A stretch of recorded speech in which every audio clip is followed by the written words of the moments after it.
Y muy buenas tardes a todos. Hoy es viernes 15 de agosto de 2025 y el Grupo de Políticas Públicas tiene el gusto de tener con nosotros a Diego Vaquero, quien nos va a hablar de las elecciones de 2026. Nos va a hablar de los actores, de las fechas, los procedimientos y de los escenarios. Diego, muy agradecidos por haber aceptado esta invitación. Bienvenido a este grupo y adelante. Armando, muchas gracias a ti y a todos los aquí presentes por la invitación. Es un honor y un gusto estar aquí con todos ustedes. Y como bien mencionabas, pues voy a empezar entonces con nuestra presentación. Ya estoy aquí compartiendo nuestra pantalla y si quieren podemos ir empezando. No veo la presentación, Diego. Ah, ya. ¿Ya? Ahí Ya. creo que ya todos la están viendo. Sí, señor. Listo, entonces empezamos. Bueno, buenas tardes a todos. Como les mencionaba Armando, yo soy Diego Vaquero, soy el gerente general de la consultora de asuntos públicos Cauce, que opera aquí. Ay, perdón, Diego, que te silencié sin querer. Ya, otra vez, ya. Entonces, les contaba, como les mencionaba Armando, yo soy Diego Vaquero, soy el gerente general de Cauce, que es una consultora de asuntos públicos con operaciones aquí, pues, en Bogotá, Colombia y en Bruselas también. Y la idea del espacio de hoy es revisar un poquito, pues, todo el proceso electoral que se nos avecina durante el año 2016. Como todos ustedes, pues, deben ser conscientes, digamos que las elecciones que se nos vienen el año entrante van a ser una de las contiendas, pues, más importantes de los últimos años, y digamos que pues el escenario está dado en estos momentos con muchísima complejidad, motivo por el cual la idea de este espacio es presentarles un poquito como un plan de navegación con el cual podemos en nosotros empezar a entender un poquito los procedimientos, los actores y los posibles escenarios a los que nos vamos a ver abocados pues en este proceso el próximo año. Eh, un disclaimer, pues aquí es que nosotros, pues no, en ningún caso tratamos de ser adivinos ni predecir el futuro, pero pues lo que vamos a presentarles hoy es básicamente un análisis del recuento histórico que hemos tenido en todos nuestros procesos electorales colombianos y a partir de eso pues tratar de diagramar esos escenarios a partir pues del análisis que permanentemente pues realizamos con nuestros clientes. El contenido de este espacio, digamos que tenemos 5 puntos sobre los cuales pues vamos a empezar a navegar. El primero de ellos es la definición de cuáles son los destinos y los caminos, digamos, para llegar a esos dos procesos electorales que vamos a tener. Posteriormente vamos a revisar el itinerario del viaje, es decir, todas esas fechas especiales que hay que tener en cuenta en lo que viene en este proceso. Y posteriormente revisaremos ya las mareas previas, que es como cómo se han venido comportando, digamos, electoralmente las ambas elecciones para después ya llegar a la diagramación de posibles escenarios, pues teniendo en cuenta cómo está en este momento el tablero, los aspirantes, digamos, por esa lucha por timonear el país y el Congreso, y finalmente unas consideraciones respecto de cuáles son las corrientes que nosotros consideramos se van a empezar a activar pues en esta campaña. Entonces, de esta manera damos inicio con los destinos y los caminos. Digamos que pues nuestro punto de partida es que, como todos ustedes saben, el próximo año vamos a tener las elecciones tanto a presidencia como a Congreso y el censo electoral proyectado para el 2026 es aproximadamente de unos 41.200.000 colombianos. Pero, pues como ustedes saben, la participación histórica en las elecciones pues nunca ha tenido unos niveles superiores casi que al 50%, motivo por el cual pues proyectamos que la participación histórica, perdón, la participación para las elecciones que vamos a tener a la presidencia va a estar rondando en los 22 o 24 millones de votos. ¿Sí? Aquí tenemos un recuento de esa participación histórica con un promedio que está alrededor del 50% y sin embargo en los dos últimos periodos hemos visto cómo ha aumentado, digamos, esa participación llegando a niveles cercanos al 55%. Entonces, por los lados de la presidencia, tenemos que el objetivo, pues, de la persona que quiera llegar a la presidencia es obviamente obtener la mitad más uno de los votos, que básicamente serán unos 12 millones de votos, teniendo en cuenta, pues, esta proyección de participación que tenemos.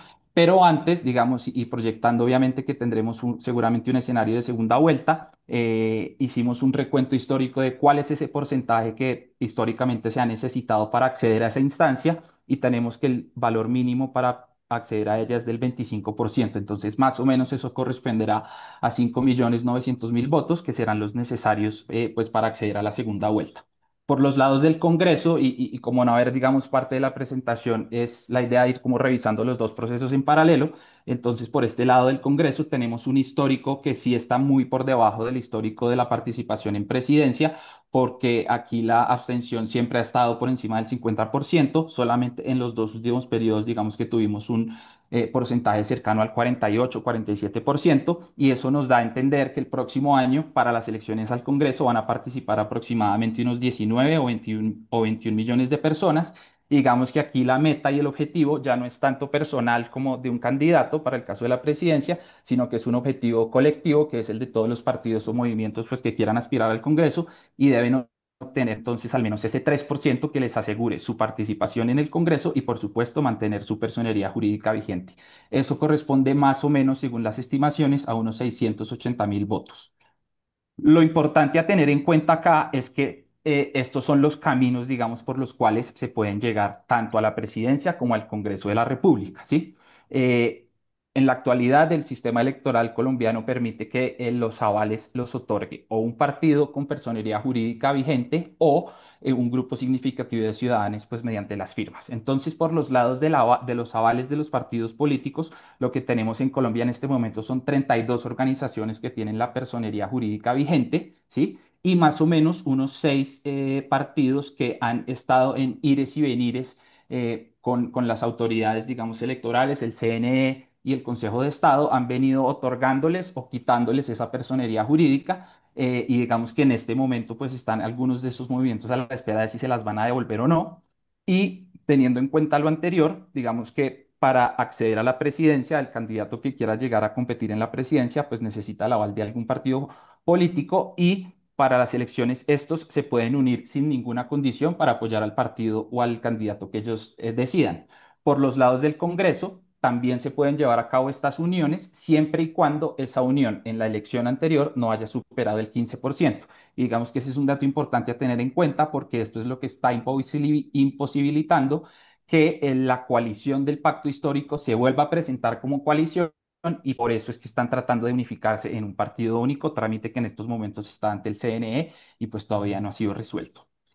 Teniendo en cuenta esto de los partidos políticos, no podemos dejar de lado que la otra opción mediante la cual se puede acceder a obtener esos avales tanto para la presidencia como para el Congreso son pues las firmas, ¿sí? Por el lado de la presidencia, lo que se establece es que se necesitan presentar al menos 635.000 firmas aproximadamente, que corresponden al 3% de los votos válidos de la elección anterior, de la última elección anterior, que fue pues la de Gustavo Petro con Rodolfo Hernández, que marcó un registro de 21.174.000 votos, motivo por el cual pues los 635.000 digamos que salen de ahí. Y por los lados del Congreso, los movimientos o grupos que quieran aspirar a obtener un aval mediante las firmas deberán presentar un número de firmas correspondiente pues a la circunscripción a la que ellos vayan a aspirar. Aquí digamos que tienen que aplicar esta fórmula, y pues el número de curules a proveer pues va a variar si es una circunscripción de carácter nacional como es el Senado, o si es una circunscripción territorial como puede ser pues cualquiera de los otros 32 departamentos. Lo importante a tener en cuenta es que en ningún caso se van a exigir más de 50.000 firmas. Teniendo claro entonces estos destinos, digamos, y los caminos por medio de los cuales podemos llegar a él, vamos a pasar entonces a revisar lo que llamamos nosotros el itinerario del viaje. Y son esas fechas importantes que vamos a tener en cuenta, porque pues estas elecciones, todo nos parece indicar hasta el momento que para el lado de la presidencia tendremos unas 4 vueltas, que vamos aquí a ir revisando, digamos, al desarrollo de esta charla. Y por los lados del Congreso tenemos 1,5 vueltas. Ya les vamos a explicar un poquito por qué hacemos referencia a esa 1,5 vueltas y media. Y básicamente aquí lo que lo que les queremos mostrar, perdón, es la forma en la que los dos procesos van a estar interrelacionados uno con el otro. Ambos, es importante mencionarlo, ya empezaron, porque en ambos casos, tanto presidencia como Congreso, ya se activaron las inscripciones de los comités significativos de firmas, ¿sí? Y también para el caso de la presidencia ya se tuvo el límite de avisar si se querían o no participar en las consultas internas. Aquí simplemente hay un recuento, pues no me voy a detener en tanto detalle en esto, simplemente resaltarles las fechas más importantes que van a ser el 26 de octubre, que serán las consultas internas, ¿sí? Después, posteriormente, tendremos el 8 de marzo las consultas interpartidistas, al mismo tiempo que las elecciones legislativas, y posteriormente el 31 de mayo y el 19 de junio, perdón, el 21 de junio será la segunda vuelta pues, de las elecciones presidenciales. Simplemente quisiéramos aquí resaltar una fecha muy importante que más adelante la vamos a estar revisando, que es esta del 8 de noviembre y del 8 de diciembre, porque en esa fecha, digamos que ya van a estar definidos quiénes van a participar tanto en las consultas como en las votaciones al Congreso. Entonces, en este sentido, esa es como una de las fechas más importantes a tener en cuenta. Teniendo entonces ya clara nuestro destino, los posibles caminos por los cuales podremos llegar a él y las fechas en las que se van a activar los diferentes momentos de la campaña, pues vamos a revisar un poquito las mareas previas, y es decir, cómo se ha venido comportando electoralmente Colombia. Y para eso la invitación aquí es a que todos nos imaginemos unas corrientes, que son las formas en las cuales nosotros vamos a entender en este ejercicio el espectro político colombiano. Tenemos entonces la izquierda, la centroizquierda, la centroderecha y la derecha. Y digamos que la idea es que a lo largo de toda la charla vayan imaginándose todos los espectros pues bajo estos cuatro grandes frentes. Entonces, en primer lugar, tenemos cómo se han venido comportando las corrientes hacia el Capitolio, es decir, hacia el Congreso de la República. Aquí en esta tabla pueden ver cuáles han sido los partidos que efectivamente han obtenido representación en el Congreso y han, digamos, siempre alcanzado el umbral de las elecciones. Y el ejercicio lo hicimos desde el 2006, dado que la reforma política del 2003, como muchos de ustedes deben saber, pues reconfiguró muchas de las reglas, motivo por el cual en el 2006 es que empezamos a tener este recuento. Y aquí lo que tenemos es la forma en la que las 100 circunscripciones de las 100 curules, perdón, de circunscripción nacional fueron elegidas. Y en este costado de la tabla lo que pueden observar es el número de partidos que intentaron llegar al Congreso de la República, entre paréntesis, y el que efectivamente logró la representación. Y vemos cómo en promedio, más o menos, a cada elección aspiran unos 14 o 15 partidos, pero la efectiva representación está más cercana a los 8 o 9 partidos. Y digamos que en línea con nuestro juego de los cuatro espectros, aquí lo que les queremos presentar es más o menos como las olas electorales de cómo se ha venido comportando el Congreso de la República desde inicios de siglo, pues hasta este momento. Y como pueden ver, digamos que aquí lo que tratamos de mostrar es, por medio de este diagrama de olas, cómo se han estado comportando cada uno de los partidos a lo largo de los últimos casi 20 años. Y de cara a lo que vamos a tener más adelante, pues lo que podemos empezar a divisar acá es cómo al inicio del siglo, digamos que la representación de la izquierda estaba muy mínima, digamos, con solamente el Polo Democrático como partido representativo de dicho sector. Y vemos cómo en las últimas elecciones del 2022, perdón que aquí se me fue el 2020, pero es 2022, pues esa ola de la izquierda, digamos que ha tenido mucha más representación, obviamente en desmedro un poquito de las olas de los partidos tradicionales o de derecha, que pues digamos han perdido un poquito de esa representación que a comienzos de siglo tenían, en desmedro por supuesto de la mayor participación que ha logrado el espectro de la izquierda y de la centroizquierda. Entonces, teniendo en cuenta estos antecedentes, los invito a que, digamos, guarden esta imagen en sus cabezas, porque más adelante vamos a retomarla, porque ahora vamos a revisar lo que ha pasado con los procesos en la presidencia. Y es que las cuatro vueltas que están planteadas para esta elección, digamos que no son algo nuevo, ¿sí? Mucha gente ahorita está pensando que este tema de las consultas internas y demás, digamos, es algo nuevo, pero en realidad, si nos podemos remitir hasta el 2006, fue en el momento en el que estas consultas se empezaron a realizar. Una primera fase entre el 2006 y el 2014 fue de solo consultas internas para definir candidatos únicos de los partidos a la presidencia, pero ya desde el 2018 se empezaron a utilizar las consultas interpartidistas, ¿no? Aquí en el 2018, como ustedes bien recordarán, tuvimos la consulta entre un sector de izquierda, en donde participaron Carlos Caicedo y Gustavo Petro, y un sector de la derecha que participó Iván Duque, Marta Lucía Ramírez y Alejandro Ordóñez. Y ya en las elecciones anteriores, mucho más frescas y mucho más presentes, pues lo que no hubo fueron consultas internas, pero sí se llevaron a cabo tres consultas interpartidistas en el mismo día de las elecciones al Congreso. Entonces, digamos que el tema de las cuatro vueltas no es algo nuevo y es importante que veamos cómo la participación en cada una de estas consultas pues ha venido en aumento, salvo la del Partido Liberal del 2017, pues que solamente registró 4% de participación. Digamos que el resto han tenido un porcentaje pues medianamente aceptable y vamos a ver las de este año y las de este proceso pues que van a tener. Otro tema muy importante a tener en cuenta es que la cantidad de gente que está recogiendo firmas tampoco es algo nuevo. En la actualidad, en este proceso, varias de los últimos reportes de la registraduría han informado que son más o menos unos 55, 56 comités, pero pues si vemos históricamente a partir del 2010, que fue cuando este proceso, digamos, se empezó a volver como de moda, es que han tenido un aumento significativo en los comités que están buscando las firmas, ¿no? En el anterior periodo presidencial en total fueron 46, de los cuales 11 presentaron las firmas requeridas, pero solamente a 6 se las validaron, es decir, que el porcentaje de validación digamos, muy mínimo respecto de la cantidad de comités que solicitan el espacio, entonces vamos a ver cuántos efectivamente lo van a lograr en esta ocasión. Y aquí un ejercicio muy importante que los queríamos invitar a tener en cuenta y es que pues ante todo este vaivén de la cantidad de candidatos que hay en estos momentos, lo que decidimos hacer fue como un recuento y tratar de identificar cuántos candidatos efectivamente llegan al tarjetón de la primera vuelta. Y acá a mi izquierda van a poder ver los últimos 6 tarjetones de las 6 elecciones presidenciales de este siglo, viendo que el promedio más o menos de candidatos que llegan son 8, ¿sí?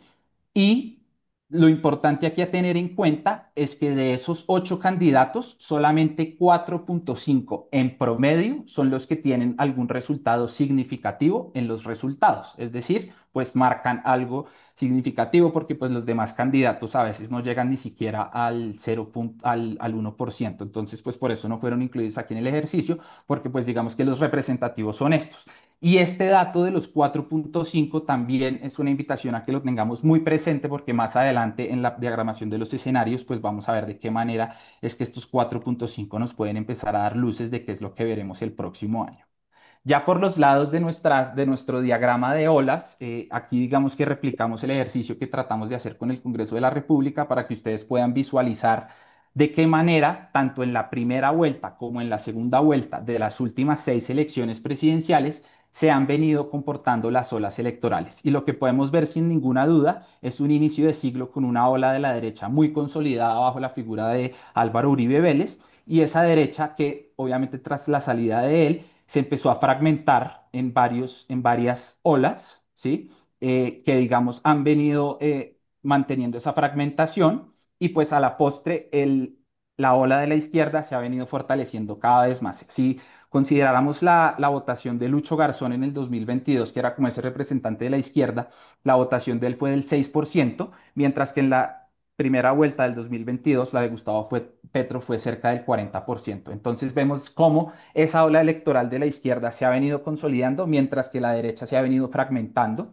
Y por supuesto, para los escenarios de la segunda vuelta, que son los que ustedes ven acá a mano derecha, vemos cómo las olas, lo único que nos están demostrando acá es que pues casi todas las últimas elecciones han sido pues muy polarizantes y las olas digamos que están muy hacia la mitad del país. El único caso digamos en el que hubo sí una diferencia significativa fue en el 2010 cuando Juan Manuel Santos pues fue electo todavía con ese apoyo, digamos, del uribismo, pero el resto de elecciones, pues, digamos, como pueden ver acá en estas horas, han estado muy reñidas. Entonces, pues, esto era como el diagrama que les queríamos dejar de cara a lo que nosotros consideramos viene de ahora en adelante y ya con esto le damos paso, digamos, a la lucha por el timón y es a cómo están en este momento las fichas en el tablero electoral. Entonces, por los lados del Congreso, digamos que tenemos un océano que parece un poco complejo, como les mencionaba al inicio del espacio, en este momento tenemos 32 partidos políticos con personería jurídica, es decir, 32 organizaciones que podrían avalar candidatos para las listas al Congreso y adicionalmente, según el último reporte de la registraduría, tenemos en este momento 13 comités de firmas que están buscando pues el aval poder participar en las elecciones. Sin embargo, este tablero que puesto de esta manera así parece un poco complejo, se va a ir encontrando con sus corrientes si lo empezamos a organizar de la siguiente manera. Y aquí lo que los invito es a que en la parte de arriba superior de este slide empiecen a ver cómo nosotros empezamos a categorizar a los diferentes partidos que tenemos en este momento en el diferente espectro político que en estos momentos pues, nos acompaña. Vemos obviamente una representación plural en la izquierda con muchos movimientos muy pequeños, digamos, que han venido surgiendo en los últimos años.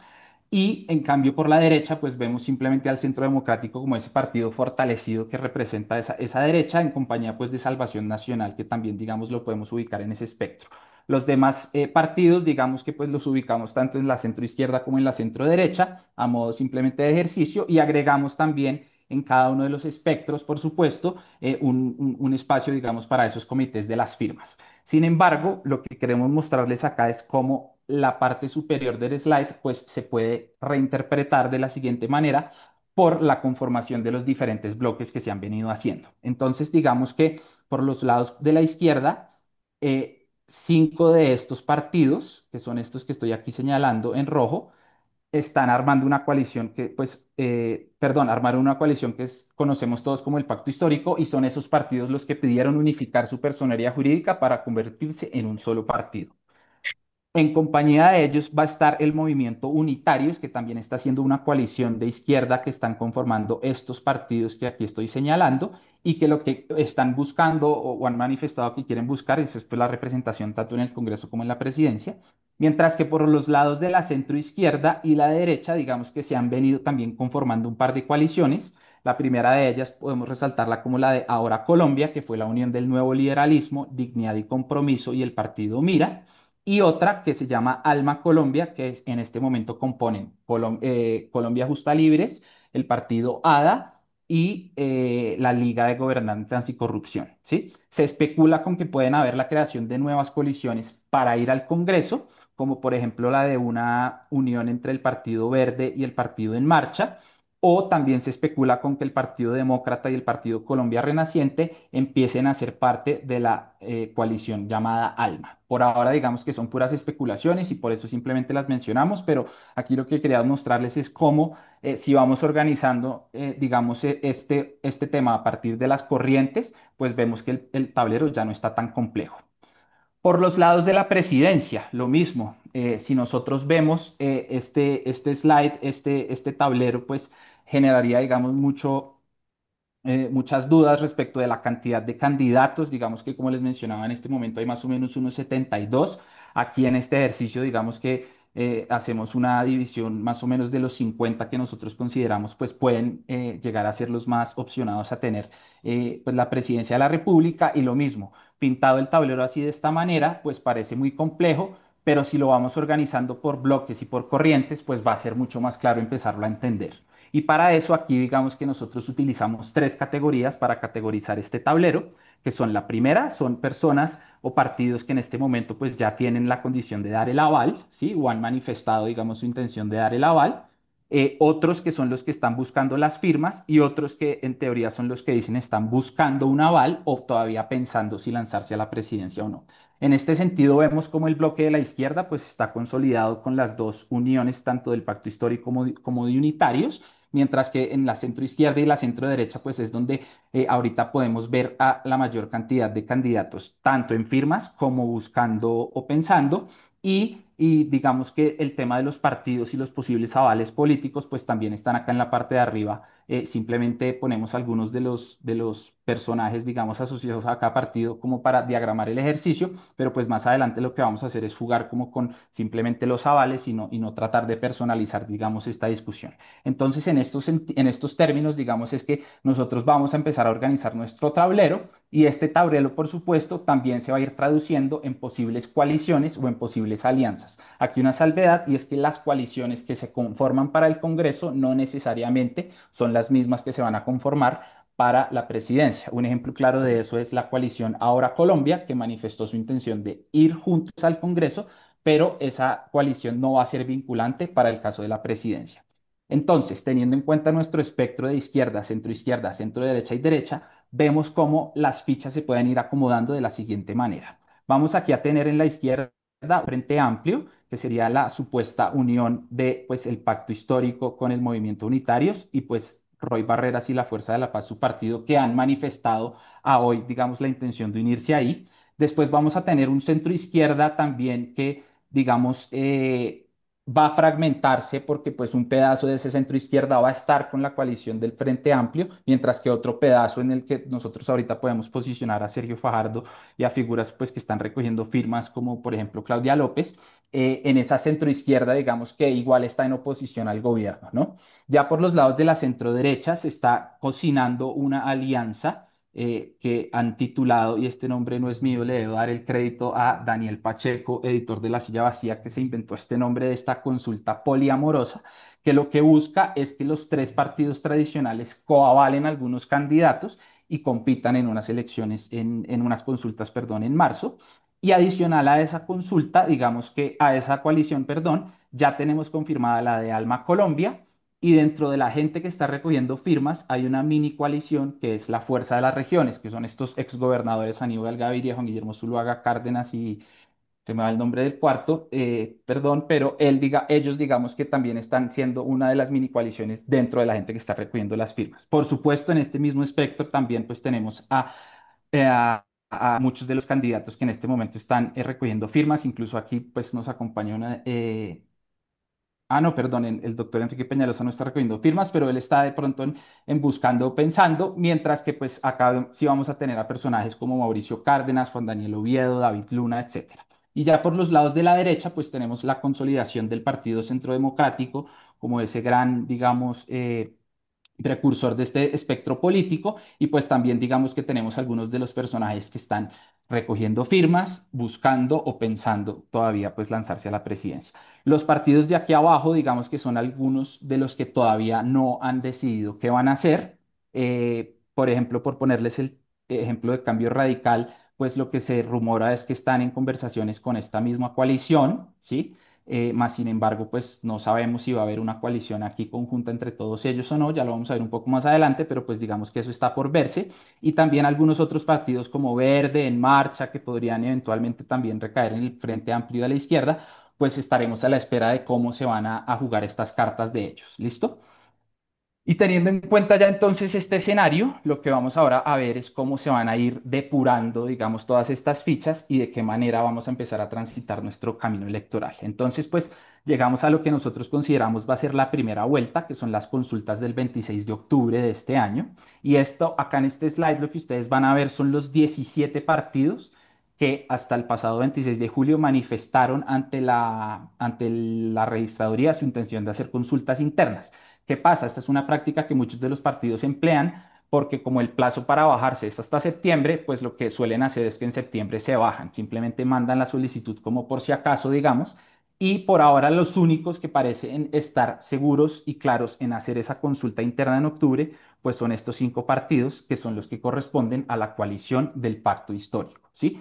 Por los lados de los partidos de la coalición de unitarios también se ha manifestado la intención de hacer esas consultas, pero veremos de qué manera, pues, efectivamente a finales de septiembre se confirman y cuáles no. Los demás partidos que están hacia la centro izquierda y hacia la centro derecha y derecha, pues, digamos, consideramos que es probable que todos se terminen bajando y que la única consulta interna que haya en octubre, pues, sea la del pacto histórico y si acaso la de unitarios, pero pues vamos a ver esto cómo se desarrolla.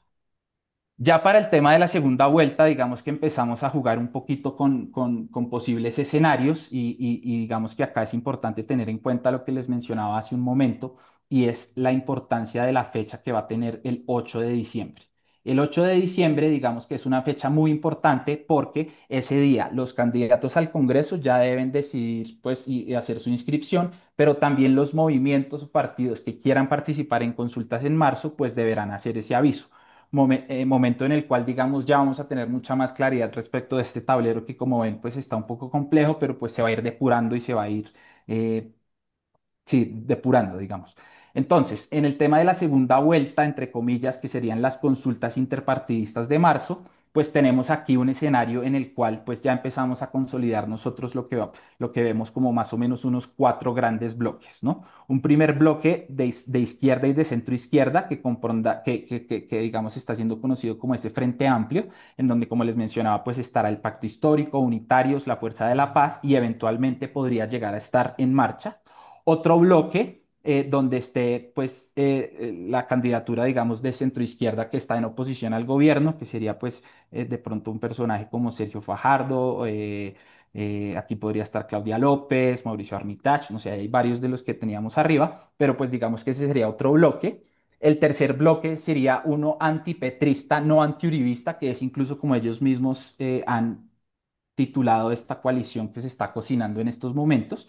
Y adicionalmente, pues tenemos las coaliciones de Alma y la gente que está buscando, pensando o recogiendo firmas. Entonces, digamos que por estos lados habrá que ver cuáles son las posibles consultas que se pueden realizar. ¿Por qué? Porque, por ejemplo, en este bloque de la centroizquierda, no es claro que se quiera hacer una consulta. Sergio Fajardo ha manifestado que él no se está viendo en ninguna consulta y que quisiera llegar a la primera vuelta derecho. Vamos a ver entonces en ese escenario pues si en este espectro podría haber una consulta. En cambio, en este espectro de la centroderecha e incluso de la derecha es donde más fuerza se está haciendo por, digamos, lograr o tratar de lograr una coalición, digamos, que unifique varias de estas candidaturas, ¿no? Aquí, digamos que el escenario, como lo ven planteado, pues se puede prestar para varias de esas consultas y pues será en diciembre cuando ya tengamos una claridad mucho más certera, digamos, de este proceso, pero pues lo que sí es importante es ver cómo se han venido conformando los bloques y cómo eventualmente estos bloques pues se van a poder unir de cara a lo que sería pues la tercera vuelta del 31 de mayo, pues que en teoría sí es la primera vuelta. Entonces, jugando con estos bloques con los que hemos venido jugando, digamos, es que podemos imaginarnos una primera vuelta, perdón, el 31 de mayo de las elecciones presidenciales con estos bloques que digamos, pues aquí el ejercicio que queríamos diagramarles es más o menos hay infinidad de oportunidades, digamos, de qué manera se pueden llegar a cabo las alianzas. Y digamos que acá tenemos algunos de esos posibles escenarios. Entonces, el primero de ellos sería pues que llegue cada uno de los bloques cohesionado, ¿sí? Con un candidato único. Tengan en cuenta que recuerden que son 4,5 candidatos los que en promedio marcan los resultados en primera vuelta. Entonces, digamos que ese sería un primer escenario. Otro segundo escenario sería que esa facción de centroizquierda que está en oposición al gobierno llegue fragmentada porque pues no se puedan poner de acuerdo en alguna consulta o algo y que eso mismo suceda pues dentro de los bloques tanto de centro derecha como de derecha, ¿sí? Digamos que pues es una posibilidad, obviamente que pues muchos de los actores ahorita están con la intención de buscar mecanismos que permitan la unión, pero pues digamos todavía no hay nada claro por el momento. Por eso, digamos que dejamos aquí proyectados esos escenarios. Otro escenario es que, por ejemplo, salga un candidato único que trate de juntar perdón, a los dos bloques, ¿sí? Con una posible consulta interpartidista. Y pues el otro escenario, digamos, es también uno que logre consolidar a todo este bloque completo con un único candidato. Eh, Hay una posibilidad, digamos que no incluimos acá, pero pues sería que todo el bloque que está en oposición al gobierno consolide una candidatura única para la primera vuelta, pero pues la verdad no lo incluimos porque lo vemos muy difícil de que eso suceda. Y pues en ese sentido, digamos, más allá de que pueda haber un factor común de cohesión, que sería la oposición al gobierno, pues va a haber múltiples factores de división que tal vez imposibiliten esta gran unión digamos, de la centroizquierda hacia la derecha.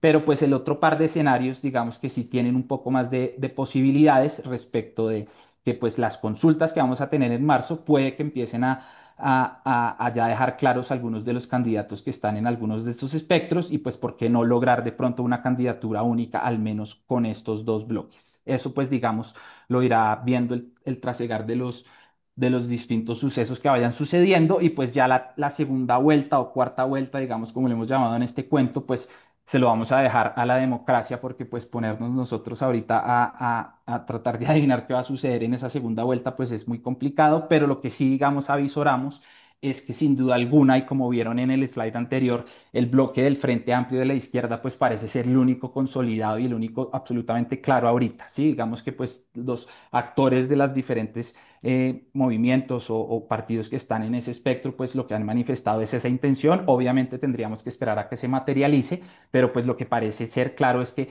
ellos sí tienen esa intención de ir con ese bloque unido, pues que eventualmente les abra una puerta muy importante para poder llegar a segunda vuelta, porque teniendo en cuenta el 25% del cual les hablé al inicio de la charla, pues es probable que ese 25% sin duda alguna, pues esa coalición lo alcance y pues ya digamos en una eventual segunda vuelta contra ellos habrá que ver pues qué candidato podría llegar a posicionarse allí. Entonces pues digamos que esos serían los escenarios de cara a lo que viene. Y finalmente, antes de pasar ya a la última sección, aquí queríamos dejarles un recuento como de los números que pues para nosotros en este momento son los que importan. Aquí con ayuda de la inteligencia artificial, desde Cauce lo que hicimos fue hacer una ponderación de todas las encuestas que han salido en el último año sobre intención de voto y todas las encuestas que han salido desde agosto del 2022 sobre la favorabilidad ponderada del gobierno de Gustavo Petro. Entonces, frente a los primeros datos, lo que podemos ver acá en la gráfica es cómo pues las candidaturas, digamos, que están en la izquierda, pues son las que en este momento tienen mayor intención de voto, seguidas de las de centro izquierda y la de derecha, mientras que la de centro derecha es la que menos, y tal vez una posible explicación a eso es que este 33% de personas que aún no han decidido su voto, pues no han visto todavía la consolidación de uno o dos candidatos en esa centro derecha fuertes, motivo por el cual esa dispersión pues tal vez hace que esa franja, digamos, en este momento en las encuestas pues no esté marcando muy bien, porque pues por los otros lados, tanto de izquierda como de derecha, digamos que en esta ponderación pues ya están en cuenta las grandes figuras que hoy en día son las que están marcando. Entre ellas pues les puedo mencionar por el lado de la izquierda a Gustavo Bolívar, a María José Pizarro, etcétera, y por los lados de la derecha, pues también a personas como Vicky Dávila, incluso el mismo Germán Vargas Lleras, etcétera. Entonces, digamos que es importante este dato de que solamente no, que el 33% de las personas no ha decidido todavía por quién votar, y eso pues se debe obviamente a la gran dispersión de candidatos que hay. Y es importante que tengamos en cuenta que vamos a estar en silencio, entre comillas, hasta noviembre por la nueva ley de encuestas que salió promulgada hace un par de semanas por Casa de Nariño y que imposibilita la posibilidad de que se presenten sondeos de las elecciones hasta 5 meses antes, es decir, el mes de noviembre, ¿sí? Ya por los lados de la favorabilidad ponderada del gobierno, digamos que este número lo queríamos traer aquí porque pues consideramos que este apoyo consolidado de más o menos un 35% según nuestra ponderación, pues sin duda alguna va a ser la base electoral de ese pacto histórico o frente amplio que pues la izquierda y la centroizquierda están logrando consolidar. Y aquí lo interesante va a ser cómo el 61% restante, según la ponderación, pues logrará o no unirse para enfrentar a ese 34%. Y digamos que pues esas son las consideraciones respecto de los números que hasta este momento nosotros consideramos son las importantes, porque pues la verdad pensamos en presentar algunas de las encuestas pues personalizadas, pero pues también hay muchos factores que en las últimas semanas han hecho que varíe mucho el tema, motivo por el cual pues decidimos presentarlas más bien ponderadas por el espectro político. Y ya teniendo entonces este panorama claro, digamos que simplemente ya para cerrar, venimos con un par de slides como con las consideraciones finales respecto de cuáles creemos nosotros que van a ser las corrientes que se van a activar en esta lucha electoral, ¿no? Entonces, pues en primer lugar lo que planteamos es un poquito como un escenario histórico de cuáles han sido esos temas y esos factores de navegación a lo largo de las elecciones presidenciales de este siglo. Acá simplemente un recuento de los temas, digamos, y de los factores políticos que han dominado la arena electoral en los últimos 20 años. Vemos cómo pues el uribismo sin duda alguna ha estado presente y puede volver a llegar a estar presente durante el 2026. Y en el medio, digamos que hemos tenido también la aparición del petrismo como factor político determinante aquí en Colombia, y al igual que el uribismo y el petrismo, al igual que cuando se activa el uribismo, pues y el petrismo también se activa eso que nosotros conocemos como el antiuribismo y el antipetrismo. Entonces, en ese sentido, digamos que de cara a lo que viene en el 2026, los posibles temas, digamos que en este momento, pues muchos podríamos estar considerando que podrían llegar a ser la seguridad, la salud, pero pues por otro lado, también pensando un poquito más allá, podríamos pensar que las elecciones básicamente podrían envolverse en un plebiscito contra el gobierno o una decisión sobre la continuidad o no del cambio. Entonces, digamos, eso de los temas, digamos, de la campaña, vamos a ver cómo se van a ir construyendo, pero pues digamos que hay ahí como varias puntadas que ya nos pueden dar a entender que por ahí podría estar la cosa, mientras que por los lados de los factores políticos, sin duda alguna, pues van a estar muy activos el petrismo y el antipetrismo, pero pues dados sus últimos acontecimientos, también es muy probable que el uribismo y por ende el antiuribismo también estén muy presentes en la contienda electoral, ¿no? Vamos a ver y vamos a ir viendo qué justamente son las cosas que activan esos factores de navegación, y para eso digamos que aquí tenemos un recuento de 8 puntos clave que era con los que queríamos cerrar este espacio. Obviamente que el primero de ellos pues es el fatídico magnicidio de Miguel Uribe Turbay, que por supuesto pues aprovechamos para enviar un saludo de solidaridad a toda su familia y amigos. Y esto sin duda alguna pues va a patear el tablero electoral. Incluso ya se están esta semana oyendo algunos rumores de que supuestamente habría la posibilidad de que Juan Carlos Pinzón sea el candidato elegido del Centro Democrático, pero pues en desmedro de cuatro precandidatos que llevan en un proceso por más de un año. Digamos que pues como les comento son solo rumores por el momento.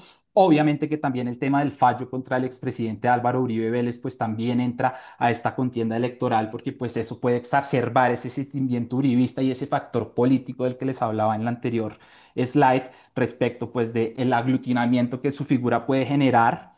Y pues digamos junto a lo de Miguel pues puede generar en el uribismo como esa reaparición en la arena electoral. Venían de unas elecciones anteriores en las que pues como todos sabemos digamos que no tuvieron mucha fuerza, sus listas al Congreso bajaron y pues el candidato que impulsaron tampoco logró llegar ni siquiera a segunda vuelta. En cambio ahorita para este escenario digamos que retoman esa fuerza que probablemente pues los pueda ayudar a poner un buen candidato ahí en la contienda. Y por supuesto que otro de los factores, pues ya un poquito más hacia el otro espectro, pues es el caso de Nicolás Petro, que pues obviamente lo que hemos podido ver hasta el momento es que se está tratando de estirar el juicio lo más que se pueda para evitar alguna decisión antes de las elecciones, pues porque un fallo condenatorio contra él sería pues muy dañino para la izquierda y la centroizquierda. Y adicional a eso, digamos que hay otra serie de factores que es importante que tengamos en cuenta porque son los que van a empezar a activar o para un lado o para el otro, pues estas corrientes electorales. En primer lugar, por supuesto, la organización, digamos, de las bodegas con unos mensajes muy claros y una simplificación, digamos, de esos mensajes muy claros para poderle llegarle a a la mayor cantidad de gente y tienen, digamos, articulados varios aparatos, sí, aparatos comunicacionales que son los que le permiten, digamos, entregar esos mensajes, mientras que del otro lado hay muy poca presencia de un mensaje unificado y una visión de país conjunta, digamos, que haga contraparte a esa visión que desde el pacto histórico, digamos, y el Frente Amplio están promoviendo. Entonces, pues es un tema a tener en cuenta porque pues falta esa cohesión, digamos, comunicacional, porque pues hasta el momento la gran mayoría de los mensajes, digamos, están muy enfocados en buscar, digamos, que no continúe este gobierno, pero la propuesta pues digamos que en eso se está quedando un poco corta o al menos en que se unifique, digamos, algo de todo el bloque, porque pues puede que haya personas que sí estén muy bien posicionadas, pero como bloque, digamos que todavía falta cohesionarlo. Otro aspecto importante es pues el aparato estatal que está abocado, digamos, a lograr la reelección del proyecto, más un presidente que está en permanente campaña ya hace varios meses, diría yo incluso años. Entonces, digamos que es un tema muy importante a tener en cuenta porque pues además de que están muy cohesionados, pues tienen a su favor el aparato estatal y pues por supuesto el impulso que da pues la dignidad de la presidencia de la República. Y otro de los factores muy importantes que pueden empezar a jugar o para un lado o para el otro en estas corrientes electorales, pues son esas líneas rojas de la defensa institucional. Digamos que de alguno de los extremos a veces del sector, de los sectores políticos, pues se empieza como a atacar mucho a esa institucionalidad y a denigrar a las instituciones y eso digamos que puede marcar un precedente en términos de cuáles son las uniones que se van a poder llevar a cabo entre las diferentes pues coaliciones que hay en este momento. Ya finalmente para cerrar tenemos la capacidad de endoso tanto de Uribe como de Petro, digamos que la capacidad de endoso de Álvaro Uribe está más que demostrada, ha endosado en 6 elecciones, de las cuales ganó 5 y estuvo a punto de ganar la sexta, que fue la de Oscar Iván en segunda vuelta, mientras que Gustavo Petro pues no ha tenido unos ejercicios de endoso a nivel nacional, pero sí los ha tenido 2 veces en la alcaldía de Bogotá y con las 2 ocasiones pues le fue muy mal, ni siquiera quedó en los 2 primeros lugares. Y por último, pues un tema también muy preocupante, digamos, de cara a lo que viene, y es la cantidad de desinformación y de noticias falsas que van a estar circulando con estos contenidos que va a empezar a generar la inteligencia artificial, que pues son falsos, pero pues los hacen pasar como reales. Entonces, digamos que todo esto pues son algún cóctel de los factores que nosotros consideramos pueden empezar a mover las corrientes electorales de un lado para otro y pues con el proseguir, digamos, del proceso, evidentemente vamos a ver cómo se terminan acomodando esas corrientes.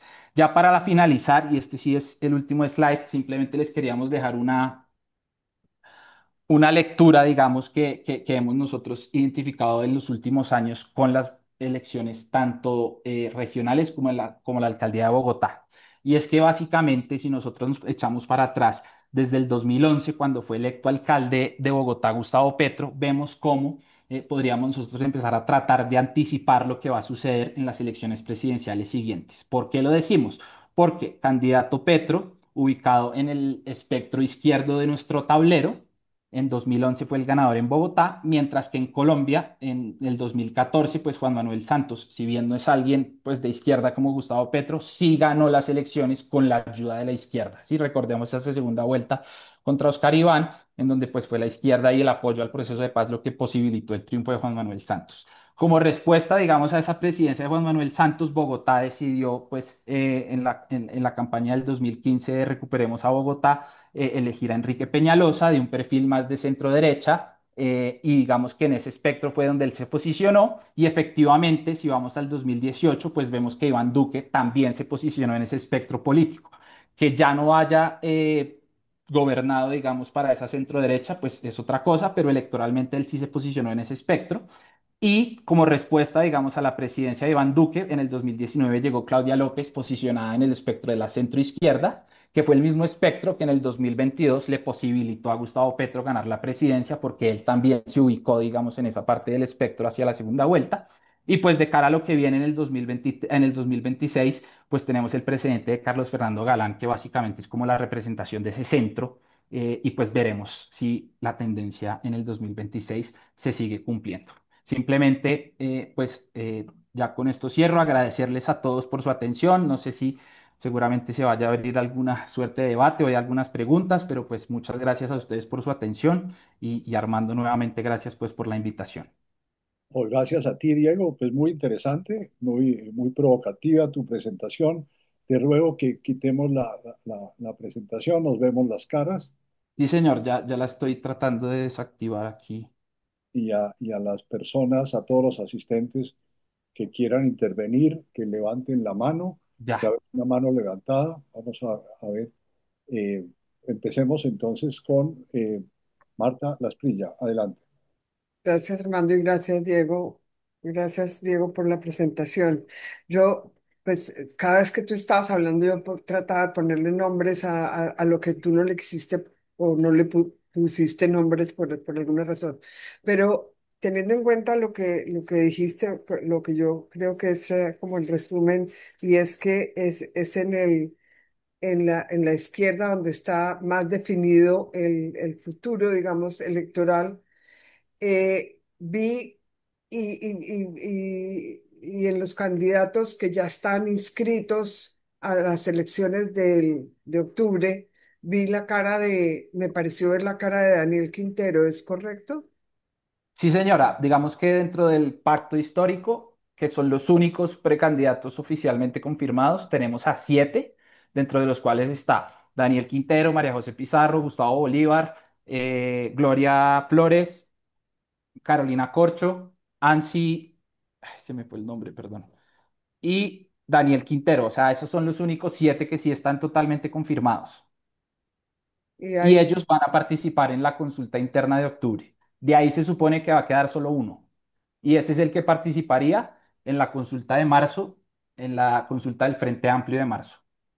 contra Se Roy Barreras. especula que los otros 6 hagan parte de la lista al Congreso, pero pues digamos, eso todavía es una especulación y no está claro pues si eso va a ser así o no.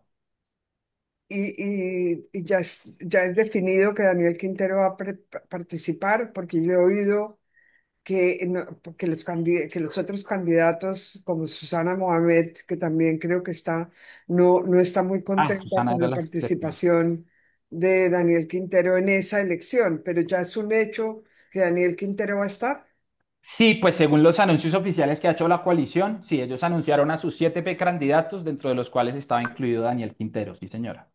Y tú no crees que, digamos, que los 17 otros partidos o movimientos o coaliciones se vayan a presentar? Digamos, esa va a ser la única que pareciera que se va a La de presentar octubre, sí, señora. en octubre. Pareciera por ahora que es como la única. No sé, pues, si de aquí a septiembre, que es en la fecha en la que ellos deben avisar si efectivamente van a participar en las consultas de octubre, pues puede haber algún movimiento adicional.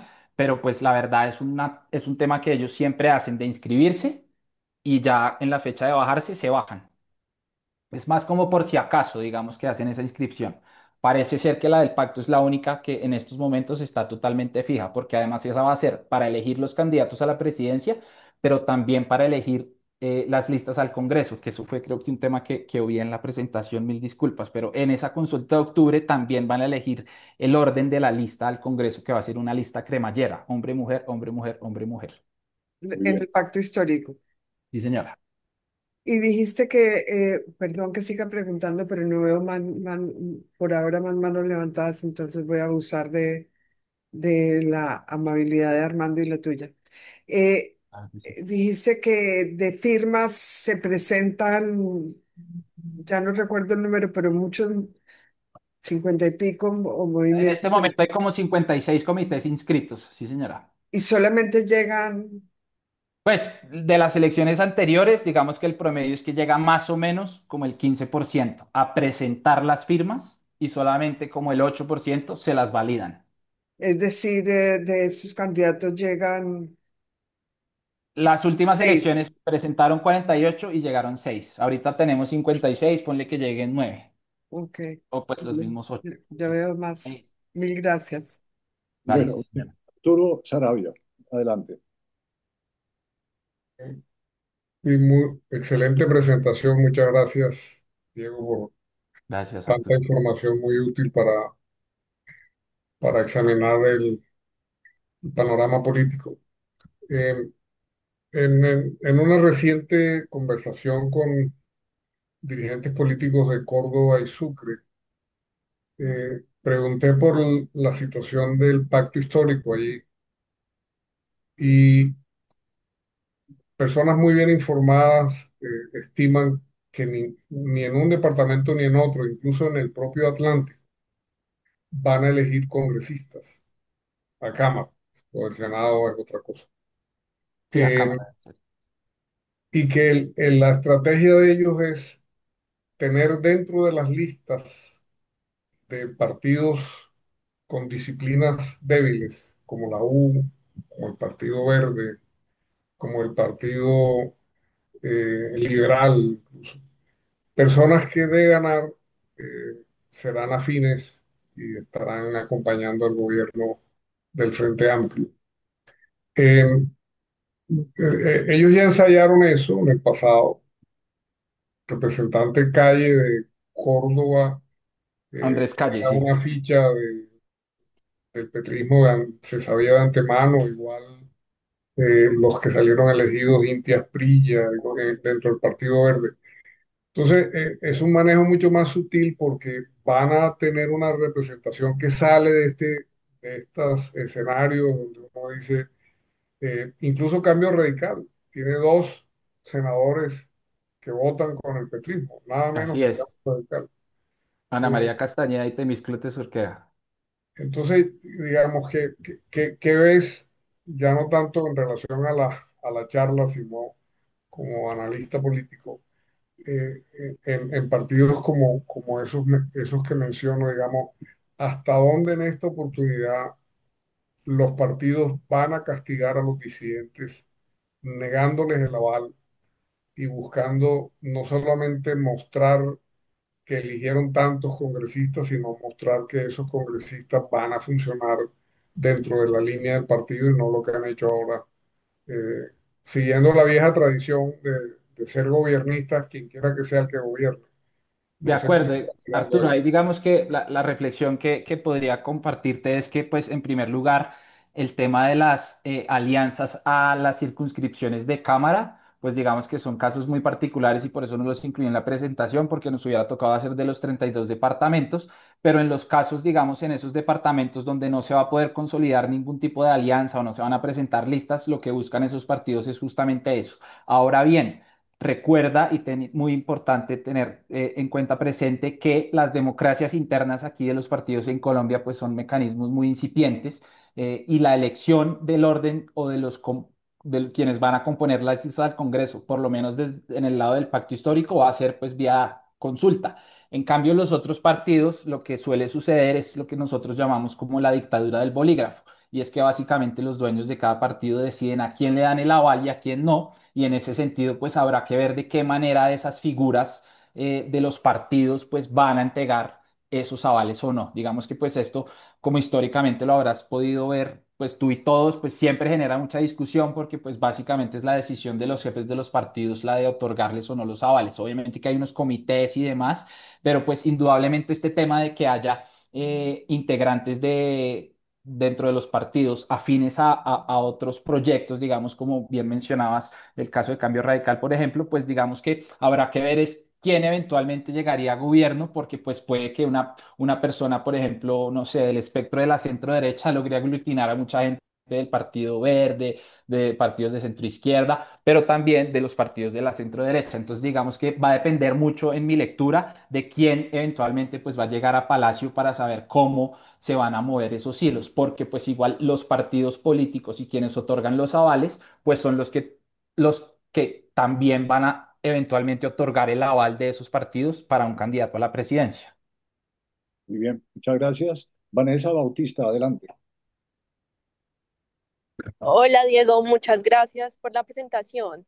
Tengo un par de preguntas. La primera es, entendiendo que hoy hay más partidos que en el 2022, ¿cómo crees que se reconfigure un poco digamos, el Congreso en general en términos de curules? Y segundo, si tienes alguna lectura sobre las curules que hoy tienen los comunes, pues que ya se tienen que ir por elección y te entendí que se van a ir por En lista unitarios. cerrada, Sí. si esos, o sea, porque esos ya serían cupos naturales que ellos tendrían que Ujú. llenar en esa lista.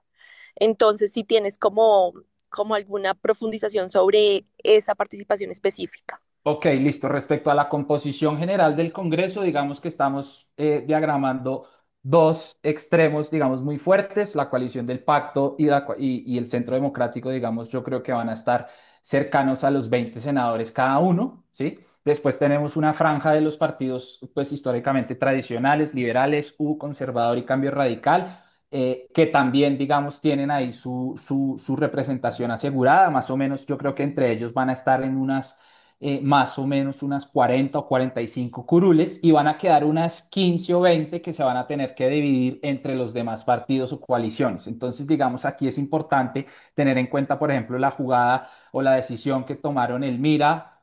El MIRA, Nuevo Liberalismo y Dignidad y Compromiso, porque en caso tal de que ellos logren meter el aval, pues ahí digamos que ya entran con al menos unos 5 o 6 senadores y se va reduciendo, digamos, los espacios disponibles.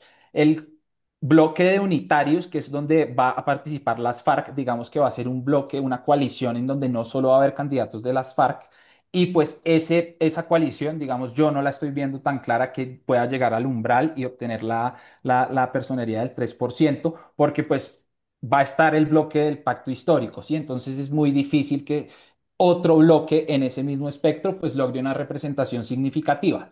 Con el tema de las curules de las FARC, como bien mencionabas, son 5 curules que ya no serán, digamos, otorgadas gratis, sino que ellos se empiezan a competir por las 100 curules que en realidad se eligen, ¿sí? Porque recordemos que el Congreso está compuesto de esos 100 senadores de circunscripción nacional, dos de circunscripción indígena y el candidato que pierda la segunda vuelta o el que quede de segundo, digamos, también obtiene el escaño en el Senado.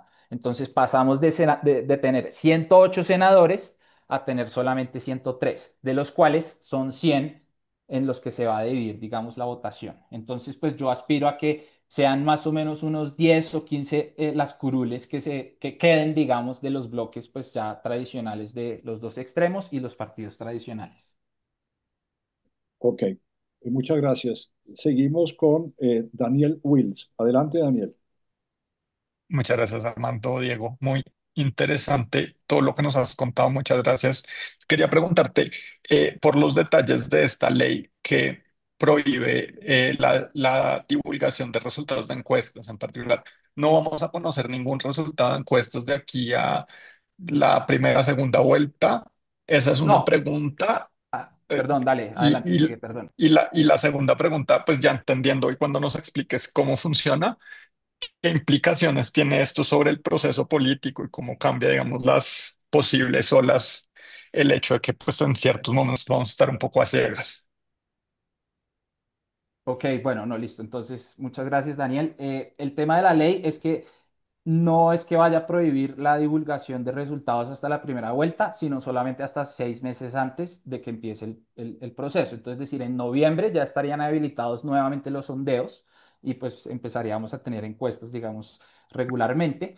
Pero con el segundo aspecto, digamos que es un tema muy interesante porque pues una lectura, una posible lectura de este tema es que esta veda o este silencio, digamos, de encuestas, a los únicos que favorece es a los candidatos pues, que tienen una mayor visibilidad, ¿sí? Digamos que ahorita en este momento la lucha de los candidatos no está haciendo tanto atraer el voto porque pues aquí más o menos el 60% de los colombianos decide su voto en las últimas 2 semanas, sino es más darse a conocer y digamos obtener la visibilidad que les permita digamos poder jugar en este tablero, ¿sí? Entonces en ese sentido que tengamos las consultas internas sin encuestas y pues digamos que de aquí a noviembre no vayamos a tener ninguna encuesta, pues lo que va a hacer es básicamente que todos los candidatos estén enfocados es en darse a conocer visibilidad al tope con miras a que en las encuestas que salgan en noviembre, ya yo creo que el tablero se va a recortar casi que a la mitad, porque los que ya no estén marcando en noviembre, ya yo creo que es muy difícil que puedan llegar a despegar, ¿sí?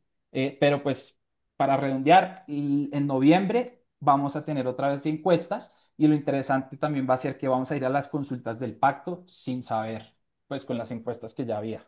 Digamos que daban ganador a Gustavo Bolívar, pero pues fue hace un mes, digamos que dejaron de salir las encuestas. Entonces, pues vamos a ver esta recta final de aquí a octubre, qué sorpresas nos trae. Muchas gracias, Diego. J. Uribe, adelante.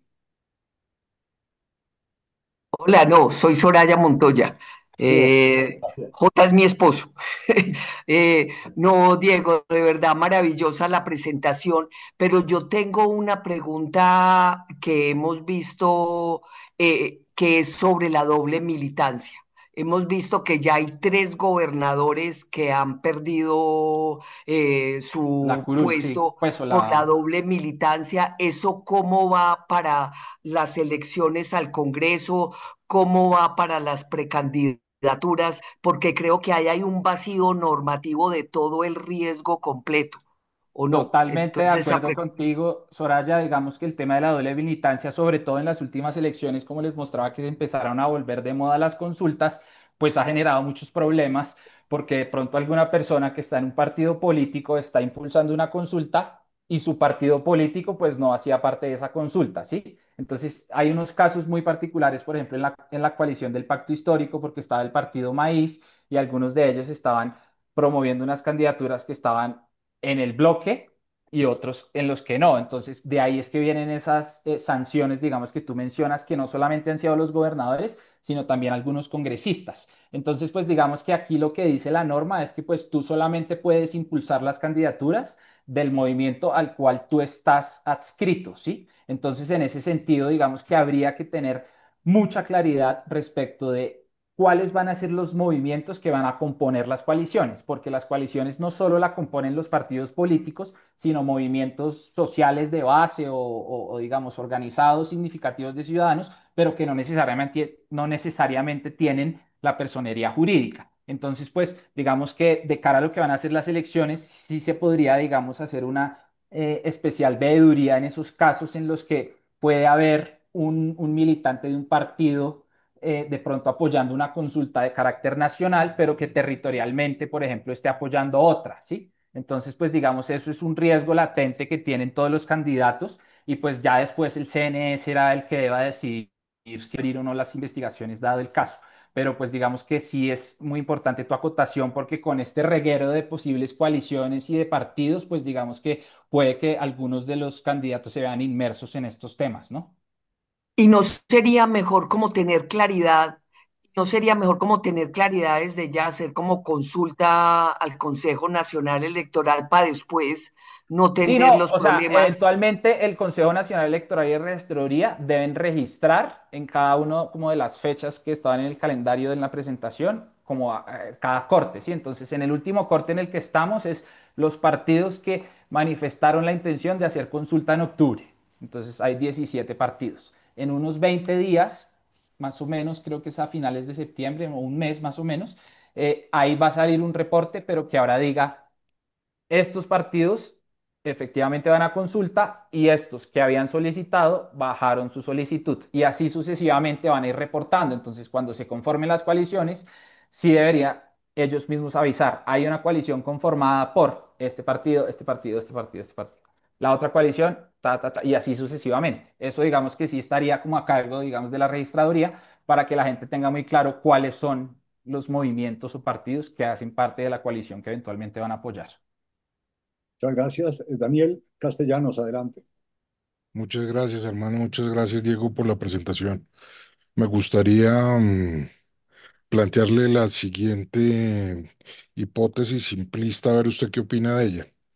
La hipótesis esencialmente dice que el único candidato que tiene asegurado su paso a segunda vuelta va a ser el candidato de la izquierda, muy probablemente Gustavo Bolívar, y que el presidente de la República va a ser el candidato no de izquierda que también llegue a segunda vuelta.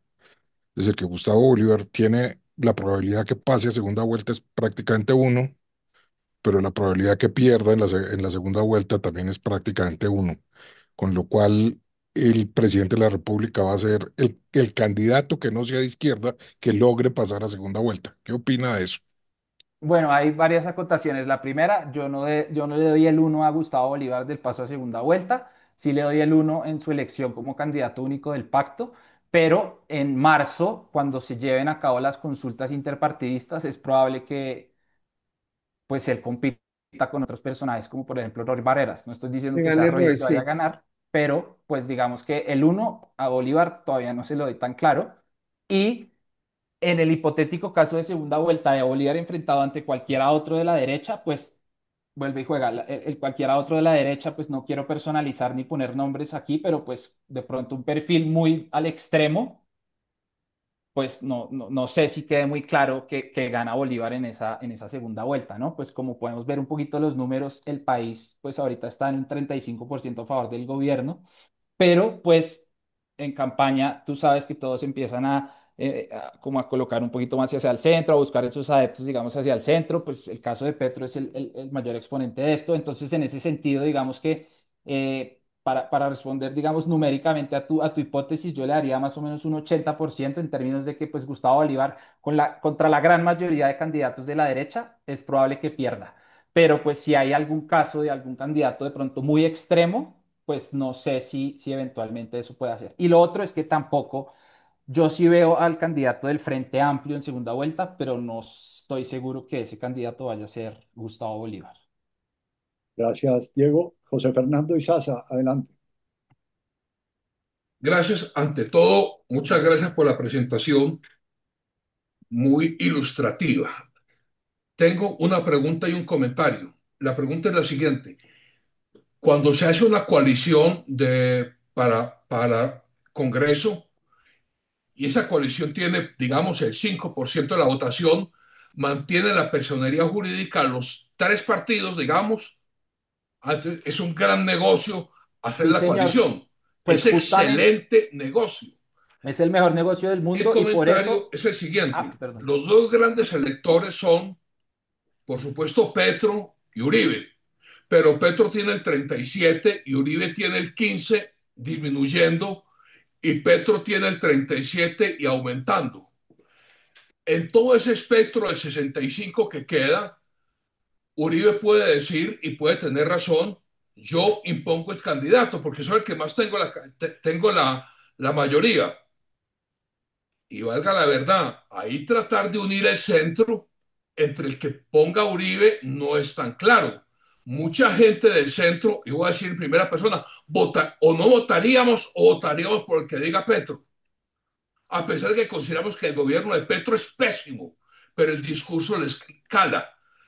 Entonces el gran problema es que pensar, y el centro tiene un excelente discurso para este chat, tienen programas, propuestas, saben cómo vamos a salir de la dependencia energética, saben con todo, además con claridad y con experiencia, pero el discurso no llega.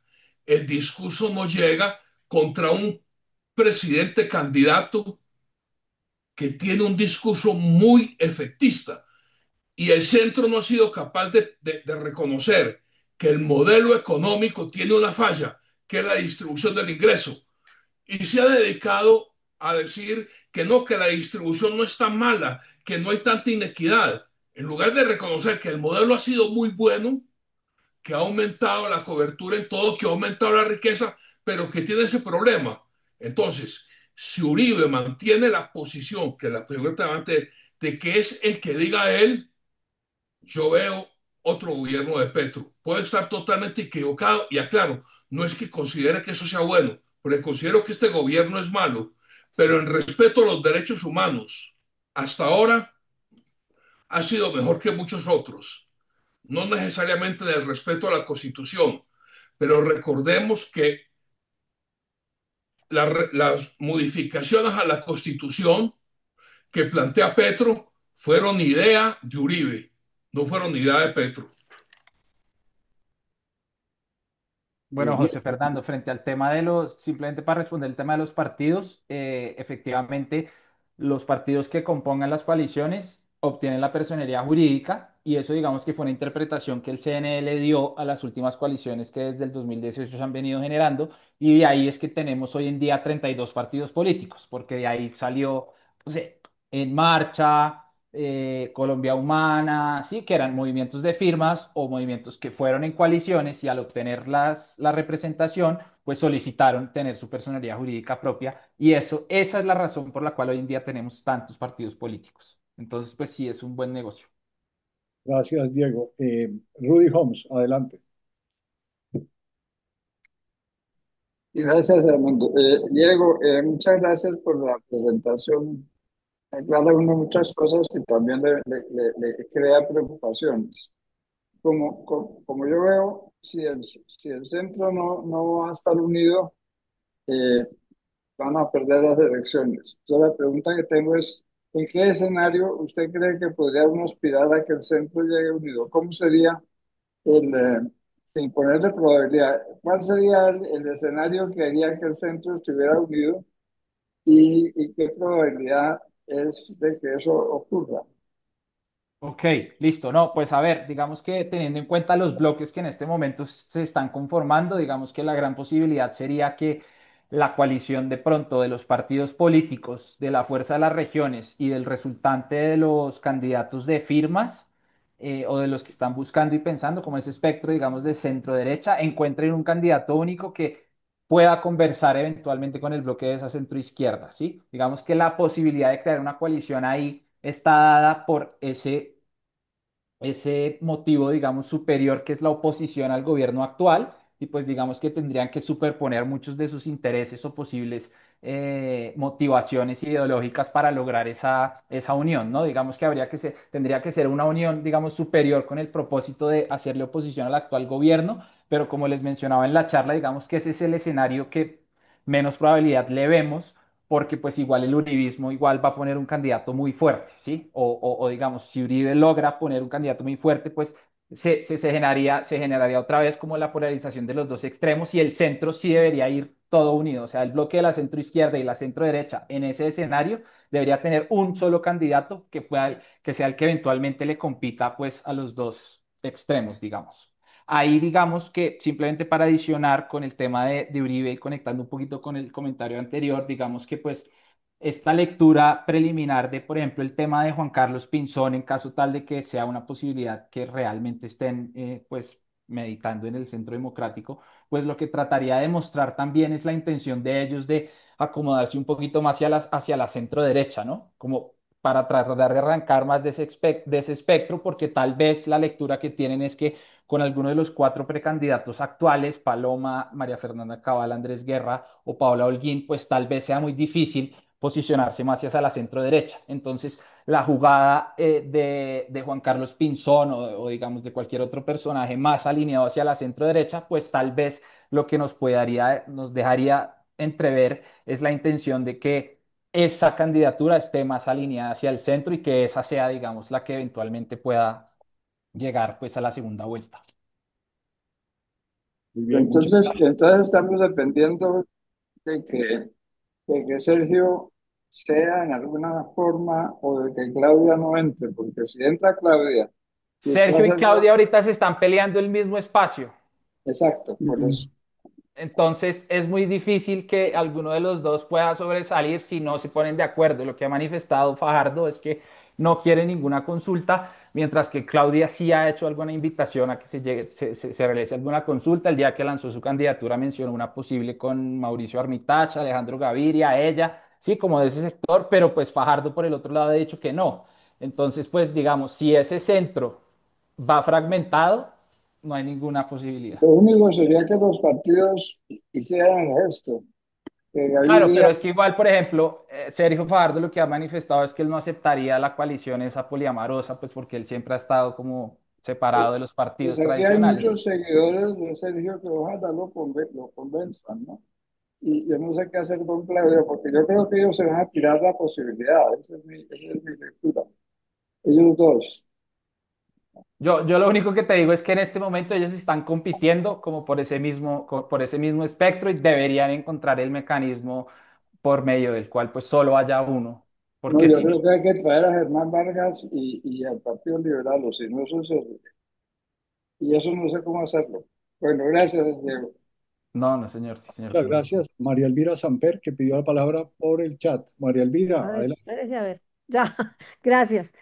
Yo tengo una pregunta que un poco estando de acuerdo con lo que dice el doctor Izaza sobre el discurso efectista del gobierno y de Petro, pues tiene toda una estrategia de comunicaciones basada en redes. Y me pregunto, Diego, ¿qué papel cree usted que pueden jugar toda esa estrategia comunicativa de las redes sociales del gobierno y sus proxies en la campaña electoral y en las elecciones?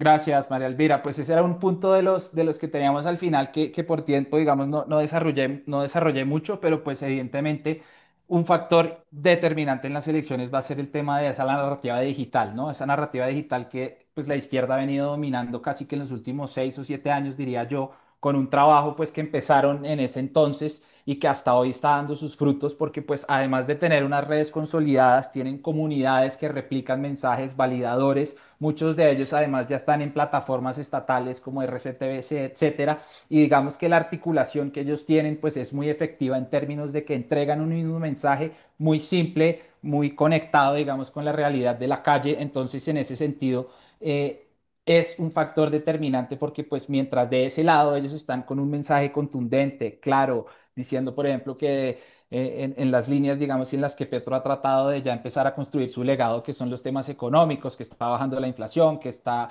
subiendo la economía, con el dato, por ejemplo, que salió hoy, que está bajando el desempleo, ¿sí? Que también el agro está subiendo las exportaciones, digamos, mensajes muy sencillos y muy contundentes que replican, digamos, no solo como las cabezas, digamos, Petro, los ministros, etcétera, sino esto pues que nosotros conocemos como bodegas, indudablemente son los que replican permanentemente el mensaje unificado, unificado, unificado. Y en cambio, por el otro lado, puede que haya muchas voces, pero no hay como mensajes unificados, como que no hay una visión o mención de país o visión, perdón, de país como unificada, más allá de que no sea Petro, ¿sí? Entonces, en ese sentido, digamos que la articulación de esos mensajes y de esa eventual alianza que se pueda hacer hacia la centroizquierda, centroderecha o derecha, pues sí debería tener una sombrilla comunicacional que aglutine, digamos, sobre lo que se fundamente la alianza, pero que también sea una comunicación, digamos, muy directa y muy transparente y sin tantos eufemismos y sin tantas complicaciones, porque pues lo que nos ha demostrado la organización, digamos, comunicacional del gobierno es que entre más sencillo el mensaje, más fácil llega y pues más cala en la gente, ¿no? Pues no por menos el presidente tiene todavía 35% de aprobación y yo creo que ya se fue así, o sea, no va a caer de ahí, incluso pues las últimas tendencias muestran un aumento, ¿no? Entonces, con este tema de las alocuciones, que se está tomando todas las noches el prime time de las novelas, de los noticieros, entonces pues eso todo lo replican en redes y la narrativa digital, digamos, es la que termina imponiéndose después en la calle. Entonces sí es un tema muy importante a tener en cuenta porque esta es una estrategia que ellos vienen construyendo hace casi 10 años y hasta ahora les está dando los frutos. Y pues del otro lado lo que toca empezar es a tratar de articular mensajes, articular comunidades y articular validadores de esos mensajes. Muchas gracias, Diego. Andrés Velasco, adelante. Gracias, Armando. Gracias, Diego, por la presentación. Qué pena las manos que salieron ahí, que hundí el botón que no era. Eh, una Tranquilo, Luis. pregunta ahí es, la información de demografía pues ha salido y ha salido extraña. Parece que ha habido mucha migración. Yo no sé si ustedes han hecho algún análisis de cómo ha cambiado la demografía en edad electoral, porque en las últimas elecciones los jóvenes, digamos, tuvieron buena responsabilidad en la votación y, y no sé si esa es la población que ha estado migrando, no sé si por ciudades, por nivel de ingreso, ustedes tengan algún análisis que nos permita saber qué ha pasado. No, pues digamos que ahorita lo que estamos, Andrés, es a la espera de que se publique oficialmente el censo electoral. Digamos que el número de 41.200.000 es el que estimamos y a partir de la publicación de ese censo es que tal vez podríamos correr un análisis en ese sentido. En lo que sí concuerdo contigo es que en la elección anterior básicamente fueron 1,5 millones de votos jóvenes los que supuestamente inclinaron la balanza hacia el lado de Petro. Y pues la pirámide poblacional, como la gran mayoría de ustedes sabe, sí ha estado girándose y virando, digamos. Entonces, en ese sentido, pues sería muy interesante hacer ese análisis. Yo me comprometo aquí contigo que lo corremos cuando se publique ese censo y te lo hago llegar de alguna manera. Muchas gracias, Diego. Jairo Núñez. Bueno, muchas gracias, Diego, por la presentación.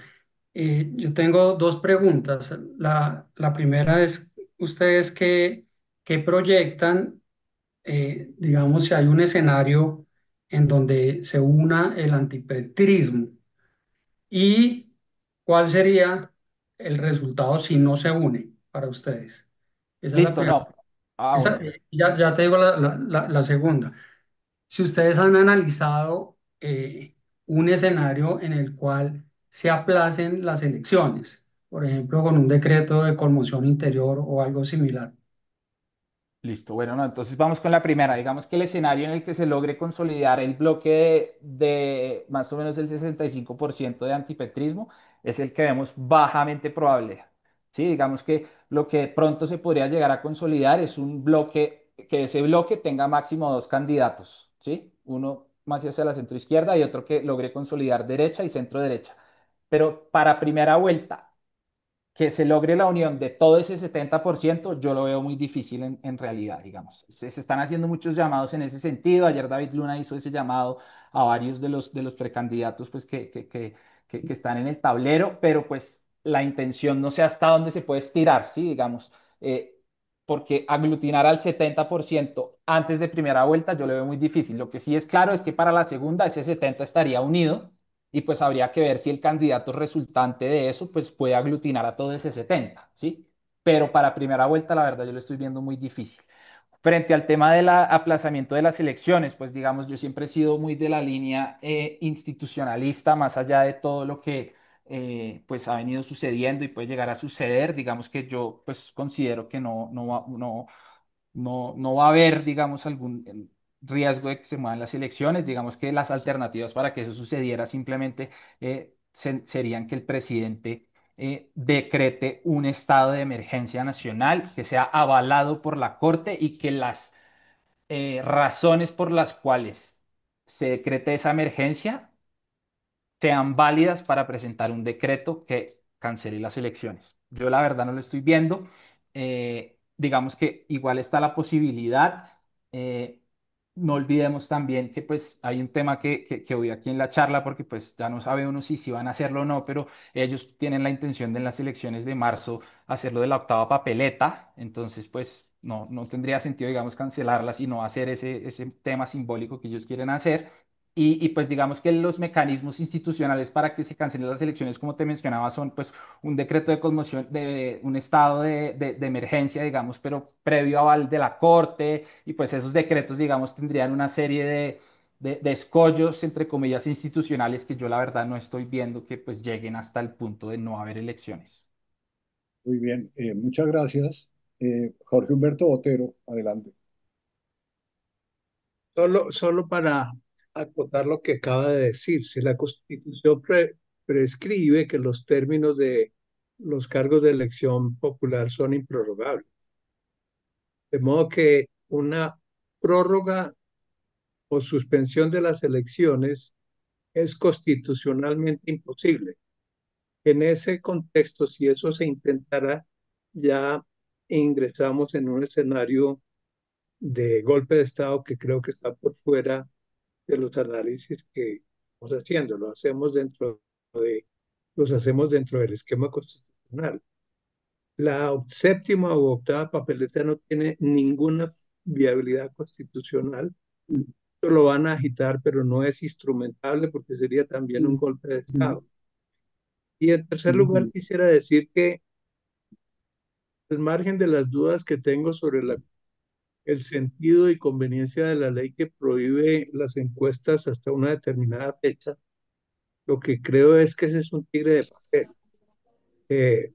Cuando resulte adecuado, se harán las encuestas desde el exterior por firmas extranjeras y se difundirán desde el exterior por medios electrónicos y será una burla a esa ley cuya conveniencia no tengo clara. La consulta sí va a haber cuando se haya demanda por ellas, creo yo, al margen de la prohibición legal. No, e incluso ahí te agrego, Jorge Humberto, que las campañas igual pueden contratar encuestas. Lo que está Claro, prohibida es la divulgación, no la realización, digamos. Entonces, pues, en ese sentido concuerdo que podría ser una divulgación, pues, de fuera o, pues, incluso que alguien filtre, o sea, que una campaña haga la encuesta y la filtre por Twitter o por WhatsApp claro. O exacto. sea, esa restricción no va a operar. Sí, no, la verdad, pues generó muchas dudas además y mucha incertidumbre y pues vamos a ver ahorita ya en su aplicación cómo se desarrolla. Luis Fernando Alarcón, adelante Luis Fernando. Bueno, muchas gracias Armando y muchas gracias Diego por una excelente presentación que yo creo que nos aclara muchas cosas y nos da mucha información para lo que viene. Vea, yo tengo una duda o una opinión relacionada en particular con la última lámina que usted nos presentó, la que muestra Lo de Bogotá estos Bogotá y las elecciones a nivel nacional. sí, Si señor. esta presentación, Por favor, si esta presentación, perdón, adelante Luis Fernando. si esta presentación la hubiéramos hecho antes de las elecciones para la alcaldía de Bogotá, en su momento, yo creo que la conclusión indudable hubiera sido que la probabilidad de que Gustavo Bolívar Claro, fuera el alcalde o por lo menos estuviera en la segunda vuelta era cercana a uno para que estuviera en la segunda vuelta. Y vea lo que pasó.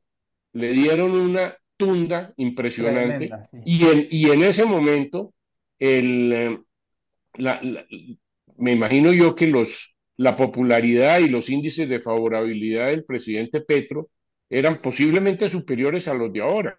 Eso Estaban fue como unos muy 5 o 10 puntos arriba que en exacto. este momento, sí, señor. Pero ahí, si quieres una acotación Bueno, y... entonces perdón, no, adelante. simplemente mi comentario es que yo no sé hasta dónde esos índices de favorabilidad de Petro sean tan transferibles a cualquiera de estos otros candidatos, así indudablemente la participación del gobierno nacional vaya a ser con todos los fierros, como también lo fue para la alcaldía de Bogotá. El respaldo de Petro fue grandísimo De y se acuerdo. metió muy duro con los Con temas el metro, de la alcaldía, el metro y todas esas cosas y fue muy activo en la campaña. Esto para decir que ahí hay unas cosas que no son tan transferibles. Petro, pues es un personaje fuera de serie en su capacidad comunicativa y toda esa cosa, pero de ahí a que eso se lo pueda transferir o a, o a Bolívar o a Susana Muhammad o a cualquiera de ellos, pues yo tengo ciertas dudas. No sé si lo que estoy diciendo sea demasiado wishful thinking, no, pero porque yo tendría incluso ciertas dudas. Incluso ahí yo te hago una acotación y es que, si bien recuerdas en el slide anterior al de Bogotá, yo menciono el tema de la capacidad de endoso.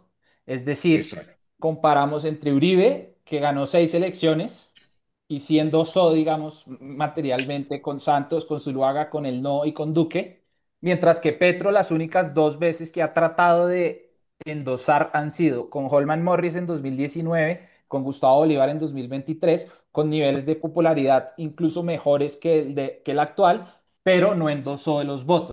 Entonces, por eso sí es un factor para mí fundamental, porque esa capacidad de endoso de Petro todavía no está comprobada y pues una cosa es la favorabilidad que tiene en este momento el proyecto y el gobierno y otra cosa es la que eventualmente pueda llegar a tener el candidato pues que se elija de ese combo. Bien, gracias, Diego. Santiago Montenegro. Gracias, Armando, y gracias, Diego. Excelente presentación. Creo Gracias, que va a Santiago. ser muy útil para todos los analistas de aquí en adelante. Yo tengo una pregunta muy elemental, ¿no? Y de pronto, pues, no sé, algunos la encontrarán absurda.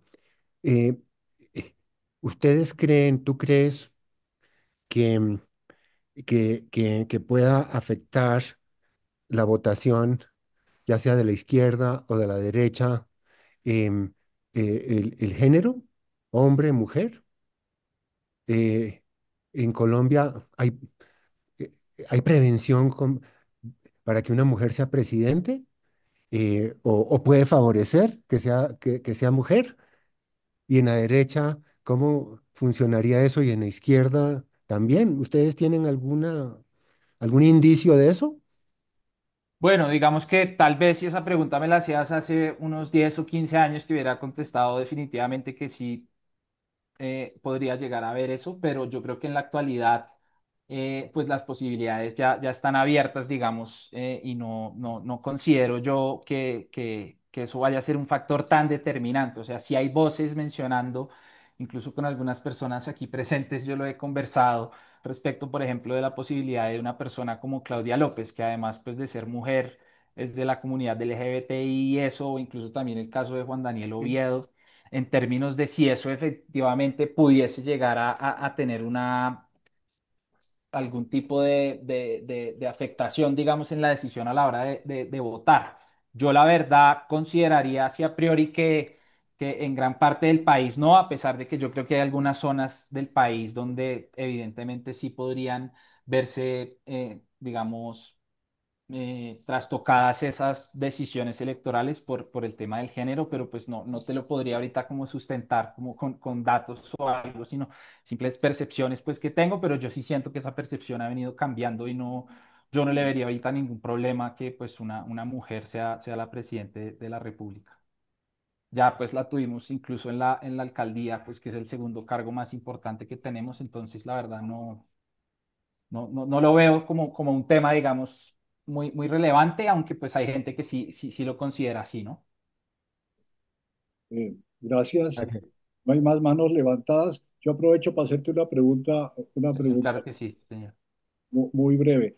Pero un comentario primero. En las primeras diapositivas tú tenías al Partido Liberal en la centro izquierda y en las últimas lo pasaste al centro derecha. No sé si eso es un juicio tuyo o alguna manera. No No, importa. es que como en el 2006 el único partido de izquierda era el Polo, el siguiente, digamos, era el liberal, entonces como que tratamos de echarlo más para allá, pero en realidad pues era como un posicionamiento más hacia allá, solo fue por esa gráfica que se vio un poquito más hacia allá y la verdad esta mañana con la diseñadora traté de moverlo porque de pronto dije, se puede, digamos, generar esa suspicacia y es más hacia acá que lo queríamos ubicar. Y el otro punto que también es, no es muy importante, tú diste un porcentaje y un número de votos para pasar a la segunda vuelta, Sí, pero señor. nosotros estabas pensando en el primero, porque si, dependiendo del número de candidatos, en la segunda vuelta se puede pasar con muy poco porcentaje. El caso del, No, pues digamos que ese porcentaje, perdón. el caso del presidente Castillo en el Perú, cuando se presentaron en la primera vuelta como 15 candidatos, el segundo, que fue el que fue a la segunda vuelta con la segunda votación, pasó con el 10 o el 11%. Entonces, por eso me sorprendió que tú pusiste que para pasar a la segunda vuelta había un número o algo así. Sí, pues digamos, el número sale a partir del ejercicio que hicimos del análisis de las segundas vueltas que hemos tenido de 2010 a hoy, ¿sí? El promedio del porcentaje con el cual los candidatos entran a segunda vuelta, el mínimo, digamos, es 25% y el máximo es 34%. Sí, ok. ¿Sí? Porque digamos que ahí Santos en el 2010 medio distorsiona el ejercicio porque pues él acuérdate que estuvo muy cerca de ganar en primera vuelta. Entonces digamos que pues en escenarios digamos medio normales, o sea, Duque, Santos, Rodolfo, Santos, el promedio fue ese, ¿sí? O sea, si uno hiciera el promedio ponderado de los dos candidatos pasando a segunda vuelta, el valor es un 31%, pero pues igual el 25 es como el segundo, ¿sí? O sea, el 25 es como el mínimo que se necesita o que se ha necesitado históricamente para acceder a la segunda vuelta. O sea, de ahí fue que salió ese dato del 25,17. Muy bien, muchas gracias. Señores, no hay más manos levantadas y si no alguien no quiere hacer una intervención mientras estoy hablando, pues vamos a cerrar la sesión. Diego, mil gracias por la presentación, muy interesante. Te ruego que nos mandes la presentación Claro que sí, ya para poner en mismo te nuestro la chat envío por en la el... página, porque creo que puede ser muy útil para mirar las cifras y todos los ejercicios que hiciste. Te Claro que sí, sí, agradecemos señor, ya mismo te la comparto a tu WhatsApp para que la puedas rotar ahí con todos. y quiero pedirle a este grupo que despidamos a Diego con un aplauso. Mil gracias. Muchas gracias a ustedes, Armando, por la invitación, también a María Elvira que ahí estuvo Gracias. impulsando y de verdad un honor haber participado de este espacio. Muchas gracias, Diego. Gracias, Diego. Gracias. Gracias. Muchas Buenas gracias. noches. Muchas Gracias. gracias. Muchas Muy gracias. bueno.